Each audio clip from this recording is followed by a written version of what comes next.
കണിക്കൊന്നകൾ പൂത്തുനിൽക്കുന്ന ഈ സുന്ദരമായ പ്രഭാതത്തിൽ പ്രകൃതി പോലും ഒരു പുനർജന്മത്തിന്റെ തയ്യാറെടുപ്പിലാണ്.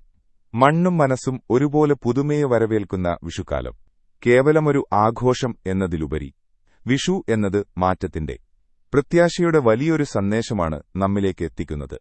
കാലത്തിന്റെ ചക്രത്തിൽ ഒരു വർഷം കൂടി കടന്നുപോകുമ്പോൾ നമ്മൾ ഓരോരുത്തരും ചിന്തിക്കേണ്ടത് കടന്നുപോയ വഴികളെക്കുറിച്ചല്ല, മറിച്ച് മുന്നിലുള്ള പുതിയ പാതകളെക്കുറിച്ചാണ്. പഴയകാലത്തെ വിഷമങ്ങളും കഷ്ടപ്പാടുകളും ഭാരമായി പേറുന്നവരാണ് നമ്മളിൽ പലരും.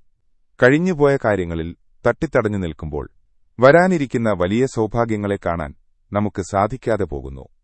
ഭൂതകാലത്തിന്റെ നഷ്ടങ്ങളിൽ വിലപിക്കാതെ വർത്തമാനകാലത്ത് അധ്വാനിക്കാനും ഭാവിയിലേക്ക് വിത്തുപാകാനുമുള്ള ആഹ്വാനമാണത്. നമ്മുടെ പുരാണങ്ങളിൽ ഭഗവാൻ ശ്രീകൃഷ്ണൻ നരകാസുരനെ വധിച്ച് ലോകത്തിന് വെളിച്ചം നൽകിയതിന്റെ സ്മരണയായും വിഷു ആഘോഷിക്കപ്പെടുന്നു. അന്ധകാരത്തെ നീക്കി പ്രകാശത്തെ പ്രതിഷ്ഠിക്കുക എന്നതിനർത്ഥം നമ്മുടെ ഉള്ളിലെ നെഗറ്റീവ് ചിന്തകളെയും പകയെയും നിരാശയെയും ഇല്ലാതാക്കി ശുഭപ്രതീക്ഷയുടെ ദീപം തെളിക്കുക എന്നതാണ്. കണ്ണു തുറന്ന് നാം ആദ്യം കാണുന്ന ആ വിഷുക്കണി പ്രപഞ്ചത്തിന്റെ ഐശ്വര്യമെല്ലാം നമ്മുടെ മുന്നിലുണ്ടെന്ന ഓർമ്മപ്പെടുത്തലാണ്. സ്വർണ്ണനിറമുള്ള കണിക്കൊന്നയും ഫലവൃക്ഷങ്ങളും ജീവിതത്തിന് ആവശ്യമായ ഭൗതികവും ആത്മീയവുമായ സമൃദ്ധിയെ സൂചിപ്പിക്കുന്നു. ചുറ്റുമുള്ള പ്രകൃതിയെ നോക്കൂ. ഉണങ്ങിയ മരങ്ങൾ പോലും തളിർക്കുന്ന, വേനലിലും പൂക്കൾ വിരിയുന്ന വിസ്മയമാണ് ഈ കാലം. പ്രകൃതിക്ക് മാറാൻ കഴിയുമെങ്കിൽ മനുഷ്യരായ നമുക്കും എന്തുകൊണ്ട് മാറിക്കൂടാ?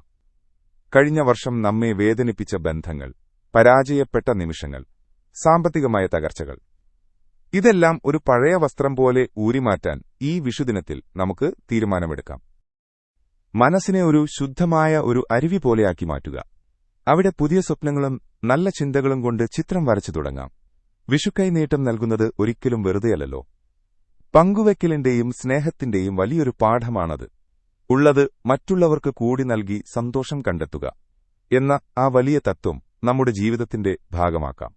പരാതികളും പരിഭവങ്ങളും പറഞ്ഞു തീർക്കാനും അകന്നുപോയവരെ ചേർത്തു നിർത്താനും ഈ പുണ്യകാലം പ്രയോജനപ്പെടുത്തണം. ക്ഷമിക്കാനും മറക്കാനുമുള്ള മനസ്സ് ആർജിച്ചെടുക്കുന്നതാണ് ഏറ്റവും വലിയ ആത്മീയത.